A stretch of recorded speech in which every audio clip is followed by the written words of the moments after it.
తన పిల్లని ఎంత జాగ్రత్తగా పెంచినా దోషం ఉంటుందని భయపడుతూ కన్యాదానం చేస్తాడు. జనక చక్రవర్తి అంతటి వాడు ఏడ్చాడు.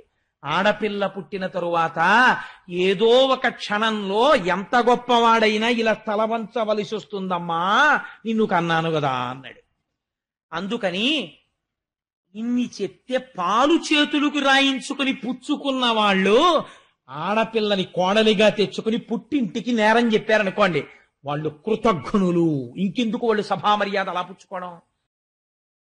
చెప్పి సాధుల హృదయము నాయది, సాధుల హృదయంబు నేను, జగముల నెల్లం సాధుల నేనయరంగుదు, సాధులెరుంగుదురు నాదు చరిత్రము విప్రా.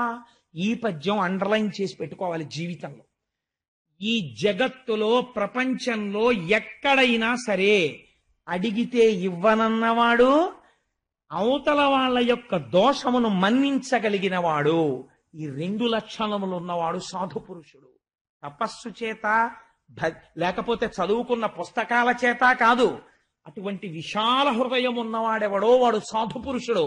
అటువంటి సాధు పురుషుడు ఎక్కడున్నా వాడు నాకు తెలుసు. నేను ఎప్పుడూ వాడి గుండెల్లో ఉంటాను. అందుకని వాడి గుండెలే నా ఇల్లు. వాడు ఎక్కడ ఉన్నా నేను వాడితోనే ఉంటాను, వాడి ఇంట్లో ఉంటాను, వాడి గుండెల్లో ఉంటాను, వాడు నేనుగా ఉంటాను. అందుకని నాకు వాడు, వాడికి నేను ఎప్పుడూ దూరంగా లేం. దారుణీసురులకు తపము విద్యయు 2 ముదము చేయుచుండు ముదముతోడ, దుర్వినీతులైన దుర్జనులకు వారికి వియుకీడు చేయకుండా ఎలా ఉండు. ఎటువంటి ప్రశ్న వేశాడో చూడండి. ఈ ప్రశ్న చాలు. ఏమయ్యా, నువ్వు బ్రాహ్మణుడవు, తపస్సు చేశావు, కొన్ని వేల ఏళ్లు తపస్సు చేశావు. ఎంత తపస్సు చేస్తే ఎవడికి కావాలి?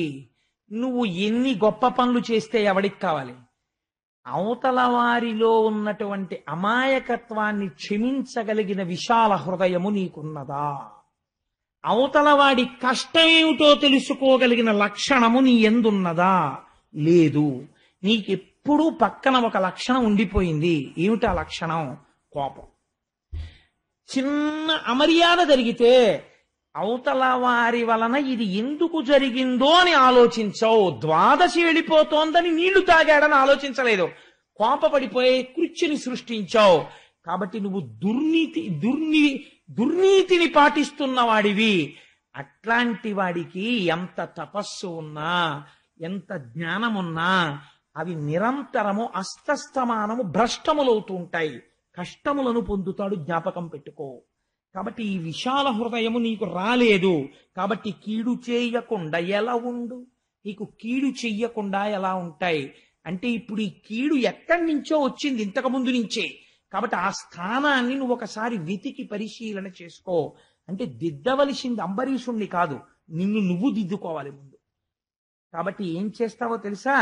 అదిపో బ్రాహ్మణ నీకును సదయుడు నాభాగసుతుడు, జన వినుత గుణాస్పదుడిచ్చు అభయ మాతనిమది సంతతపరచి వేడు మా శరణంబున్. మహాసాధు అయినటువంటి వాడు కాబట్టి పొరపాటు చెప్పగానే ఒప్పుకుని ఆశీర్వచనం చేసేస్తాడు తప్ప పట్టుపట్టే లక్షణం ఉండదు. సాధు పురుషుడికి పట్ల చేశావు, నేనెలా క్షమిస్తాను? సాధువు అంబరీషుడు పట్టుపట్టడం. కాబట్టి ఈ శరణాగతి ఏదో అంబరీషుడి దగ్గరికి వెళ్ళి ఆయన కాళ్ళు పట్టుకున్నాడు. ఎటువంటి శిక్ష వేశాడో చూడండి. ఇప్పుడు పరుగున వెళ్ళి సింహాసనం మీద కూర్చుని, అయ్యో దుర్వాసో మహర్షి భోజనం చేయలేదని తాను అప్పటికీ భోజనం చేయకుండా కూర్చున్నాడు అంబరీషుడు. ఇది ఆయన ధర్మం అంటే.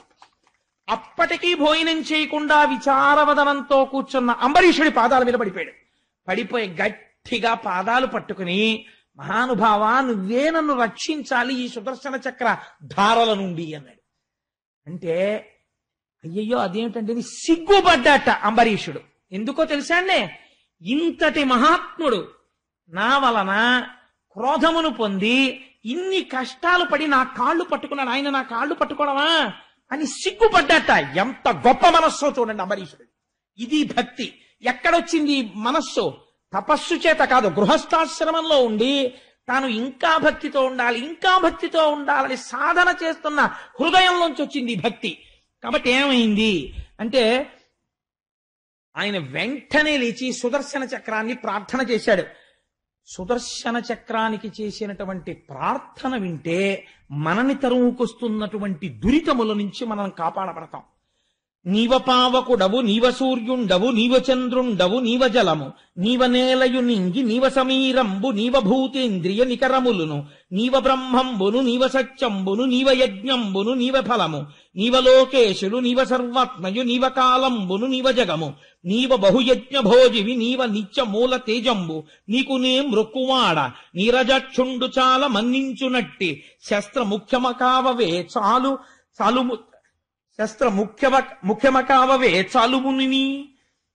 శ్రీ మహావిష్ణువుకి సుదర్శనానికి భేదము లేనటువంటి స్తోత్రం చేశారు. నీవే మూలం, నువ్వే సృష్టి, నువ్వే స్థితి, నువ్వే లయ, నువ్వే యజ్ఞం, నువ్వే రక్షణ, నువ్వే అగ్ని, నువ్వే జలము, నువ్వే పృథివీ, నువ్వే ఆకాశము. అటువంటి సుదర్శనమా, శరణాగతి చేసినటువంటి ఈ మునిని కాపాడు. హరిచే నీవు విసృష్టమై చెగమున్నాలించి నీ ధారలం ధరణిన్వ్రాలుట నిక్కమంచుమునిపే దైత్యేంద్ర మధ్యంబులో శిరముల్ పాదములన్ భుజోరుయుగముల్ చేతుల్ నిజాంగంబులందరులన్ ప్రాణ సమీరముల్ వెడలు నీ యుద్ధంబులం చక్రమా. స్వామి, నువ్వు సామాన్యమైన వాడివా? నీకు కోపం వచ్చిందా? యుద్ధంలో అరివీర భయంకరులైనటువంటి రాక్షసుల యొక్క చేతులు, కాళ్ళు, గుండెలు ముక్కలుగా తెగనరికినటువంటి వాడివి. రాత్రి వేళ రాక్షసులు భార్యతో పడుకుని ఉండగా నిద్రలో నీవు కలలోకి వస్తే తెల్లవారేటప్పటికి రాక్షసుని భార్య మెడలో మంగళసూత్రముని తీసేస్తాడు. అంటే వాడు మరణిస్తాడు. అటువంటి తేజో విరాజితవు స్వామి. నీ పరాక్రమాన్ని ఎవరు అడ్డగలరు? నిన్ను ఎవరు ఆపగలరు?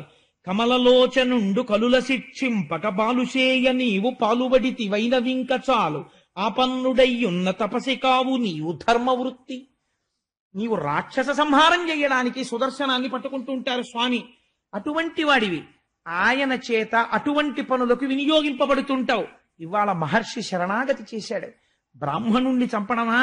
మునిని కాపాడు అని ఇప్పుడు ఒట్టు పెడుతున్నాడు. చూడండి, అంబరీషుడి యొక్క గొప్పతనం ఇది. ఏమన్నాడో తెలుసా అండి? ఏ నమస్కరింతు ఇంద్రశాస్త్రమ ధూమకేతువునకు, ధర్మసేతువునకు, విమల రూపమునకు, విశ్వగోపమునకు, చక్రమునకు, గుప్త చక్రమునకు నమస్కారం చెయ్యడం అంటే అది.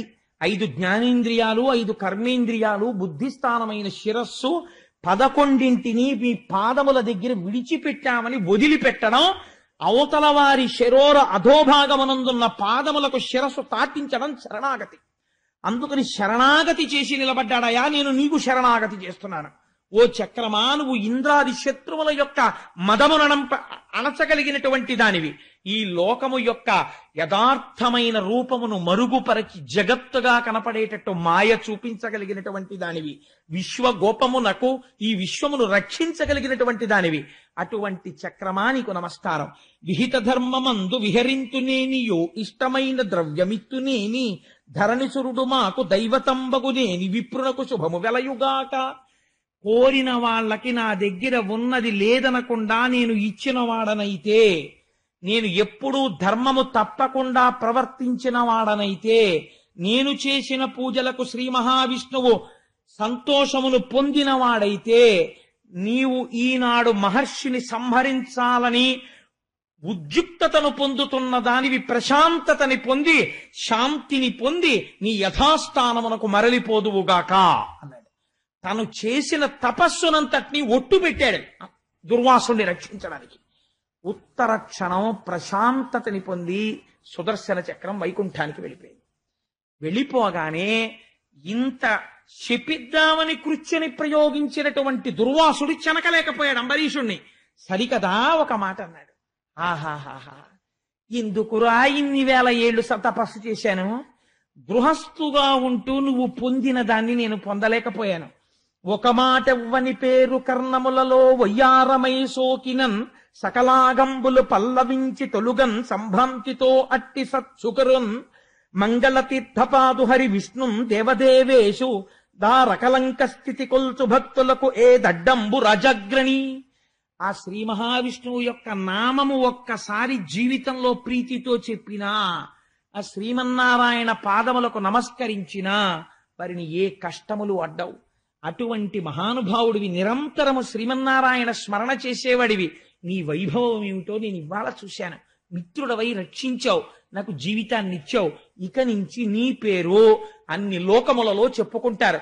నీ పేరు చెప్పుకున్న వాళ్ళకి శ్రీమన్నారాయణుని యొక్క పాదముల యందు భక్తి కలుగుతుంది అని అంబరీషుణ్ణి స్తోత్రం చేస్తూ దుర్వాస మహర్షి వెళ్ళకపోయారు. అంబరీషుడు అన్నాడు, మీరు బయలుదేరినప్పటి నుంచి ఇప్పటికి కూడా నేను భోజనం చేయలేదు.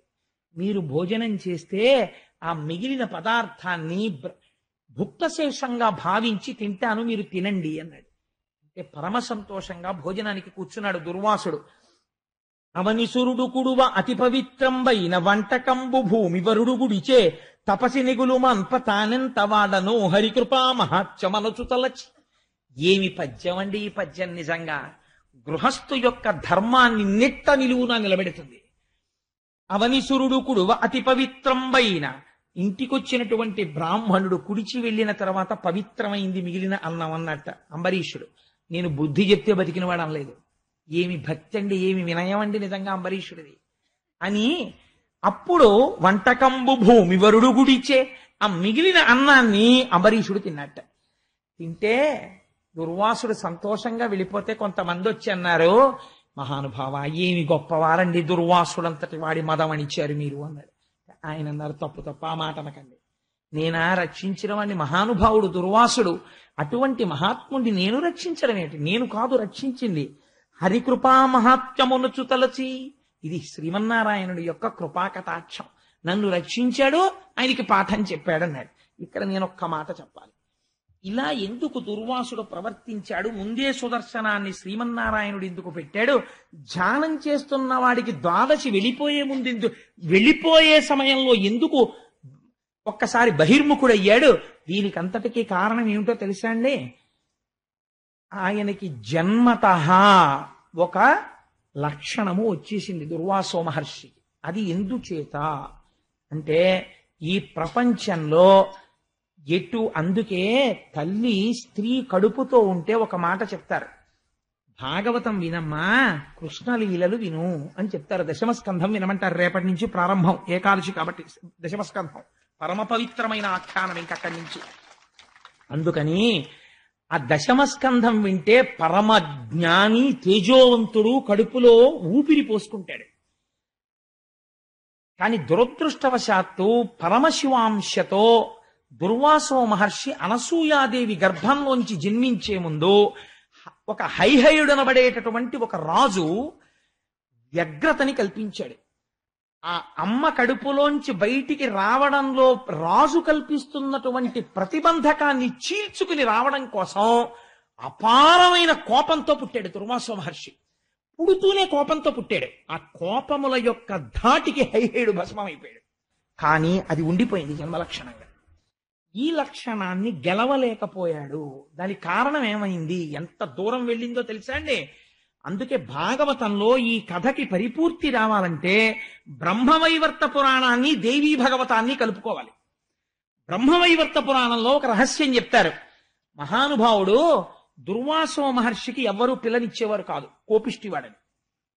ఒకానొకప్పుడు ఆయనకి వివాహం చేసుకోవాలని కోరిక పుట్టింది. దేనికి? గృహస్థాశ్రమంలో ఉండడానికి. కాబట్టి ఔర్వ మహర్షి యొక్క కుమార్తె ఉంది, కందళి అనబడేటటువంటి పిల్ల. ఆమెని పెళ్లి చేసుకుంటానన్నాడు. అంటే ఆయన అన్నాడు, ఈ పిల్ల అవివేకి, ఈ పిల్లకి అంత మంచి బుద్ధి కలిగినది కాదు, కొంచెం కోపంతో ప్రవర్తిస్తుంది, చెప్పిన పని చేయదు. చెప్పిన పని చేయకపోతే నువ్వు ఎటువంటి వాడివో నాకు తెలుసు, లేనిపోని ఇబ్బంది మీ ఇద్దరు పెళ్లి చేసుకుంటే, అందుకని వద్దన్నాడు. నేను ముందే చెప్తున్నాను కదా, నా కూతురు బాహ్యమునందు సుందరి కావచ్చు, ఆంతరమునందు అవివేకి, వద్దన్నాడు. ఆయన అన్నాడు, ఏం పర్వాలేదు సర్దుకునేవాడిని నేనన్నాడు. ఇవ్వకపోతే లేనిపోని ప్రమాదం, కాబట్టి చెప్పి కన్యాదానం చేస్తున్నాను. అప్పగింతల్లో తండ్రి తల్లి ఓ మాట చెప్తారు, మాకున్న దాంతో అపురూపంగా మా పిల్లని పెంచుకున్నాం, మీ చేతుల్ని పాలతో తమలపాకులతో కడిగి మీ చేతిలో పెడుతున్నాం, ఇక నుంచి తల్లి అయినా తండ్రి అయినా ఏదైనా మీరే, మా పిల్ల తప్పు చేసి తీరుతుంది, మా పిల్ల అంత గుణం కలిగినదని మేము చెప్పట్లేదు, మా పిల్ల దోషాలు గుండెల్లో పెట్టుకుని మీరు కాపాడుకోండమ్మా అని చెప్పి కళ్ళ నీళ్లు పెట్టుకుని తన పిల్లని ఎంత జాగ్రత్తగా పెంచినా దోషం ఉంటుందని భయపడుతూ కన్యాదానం చేస్తాడు. జనక చక్రవర్తి అంతటి వాడు ఏడ్చాడు. ఆడపిల్ల పుట్టిన తరువాత ఏదో ఒక క్షణంలో ఎంత గొప్పవాడైనా ఇలా తలవంచవలసి వస్తుందమ్మా, నిన్ను కన్నాను కదా అన్నాడు. అందుకని ఇన్ని చెప్తే పాలు చేతులకు రాయించుకుని పుచ్చుకున్న వాళ్ళు ఆడపిల్లని కోడలిగా తెచ్చుకుని పుట్టింటికి నేరం చెప్పారనుకోండి, వాళ్ళు కృతజ్ఞులు. ఇంకెందుకు వాళ్ళు సభా మర్యాద అలా పుచ్చుకోవడం? కోడల్ని కూతురుగా దిద్దుకుని కడుపులో పెట్టుకోవాలి. అప్పగింతలు అందుకు పెట్టారు వివాహంలో. ఏ చేతకాని వాళ్ళు అయి పెట్టలేదు మన వాళ్ళు. ఏది చేసినా చాలా తెలివితేటలుగా పెడతారు. తన కోడల్ని తెచ్చుకున్నప్పుడు అంతే. ఒకసారి తన ఇంటి గడప దాటి లోపలికి వచ్చాక ఆ పిల్ల యందు దోషం ఏదైనా కనపడినా అత్తగారు మామగారు దిద్దుకోవాలి. కడుపులో పెట్టుకు చూసుకోవాలి కూతురని. కూతురికి కోడలికి కూడా ఓ 100 రూపాయల్ని పంచవలసి వస్తే 51 రూపాయలు కోడలికి ఇచ్చి 49 రూపాయలు కూతురికి ఇవ్వాలి. అంతే పెళ్ళయ్యాక ధర్మం అంటే. ఎక్కడో పుట్టిన పిల్ల నీ వంశం పెంచడానికి నీ ఇంటికి వచ్చింది. నా మామగారంది, నువ్వు చచ్చిపోతే దీపం ఆ అమ్మాయి పెడుతోంది. అక్కడ ఆ మామగారు 51 ఇస్తాడు, నువ్వు ఇక్కడ 51 ఇవ్వాలి. ధర్మశాస్త్రం అంతే. నా కడుపున పుట్టిందని చెప్పి నా కూతురికి పెట్టకూడదు. నేను అలా పెట్టకుండా నా కోడలికే ఎక్కువ పెట్టే అదృష్టాన్ని ఈశ్వరుడు నాకు ఒక సాక్షించుగాక. ఒక్కొక్కసారి ఆవేశం వచ్చేస్తుంటుంది, ప్రతిజ్ఞలు చేసేస్తుంటాను. ఈ విషయాలు మా అబ్బాయి ఇక్కడ లేడు కాబట్టి నాకు భయం లేదు, ఇక్కడ ఉన్నాడు కాబట్టి. అందుచేత మా అమ్మాయి రాలేదు సభకి, నాకు బెంగలేదు. కాబట్టి ఆనాడు ఔరుడు ఇవన్నీ చెప్పాను కదా అని కందలిది కన్యాదానం చేశాడు. చేసి బెంగ పెట్టుకుంటూనే ఉన్నాడు. వెళ్ళిపోయాడు. వెళ్ళిపోయి ఒక రోజున ఎందుకో కోపం వచ్చింది దుర్వాస మహర్షికి. చెప్పిన మాట వింటలేదు. అప్పుడప్పుడు గుర్తొచ్చేది మామగారు చెప్పిన మాటలు. ఓసారి కోపం వచ్చింది. కోపం వస్తే మామూలుగా ఉంటాడాయన. ఎర్రగా చూశాడు. ఆవిడ బూడిదైపోయి కింద పడిపోయాడు. పడిపోగానే అన్నాడు, అయ్యయ్యో మీ నాన్న చెప్పాడు, నిన్ను నేను భార్యగా పుచ్చుకున్నాను, కానీ కోపంతో చూశాను, బూడిదైపోయావు, నీకు గొప్ప వరం ఇస్తున్నాను, నీవు ఎప్పటికీ అంతరించవు. కందళి నీ పేరు కాబట్టి భూమి యందు కదలిగా పుడతావు, అంటే అరటి చెట్టుగా పుడతావు. ఒకసారి అరటి చెట్టు పుడితే ఒక గెల వేసి చచ్చిపోగానే పిలక పుట్టేస్తుంది మళ్ళీ. అలా నీ పరంపరాగతంగా పెరుగుతావు. ఏ దేవాలయానికి వెళ్ళిన వాడైనా మొక్కజొన్న పొత్తులు అవి పట్టుకెళ్ళాడు, 2 అరటిపళ్ళు ఎట్టుకుని ఎడతాడు ముందు. అందుకని నీ జాతి ఎప్పుడూ ఈశ్వరుణ్ణి సేవిస్తుంది. నీకు వరం ఇచ్చాను.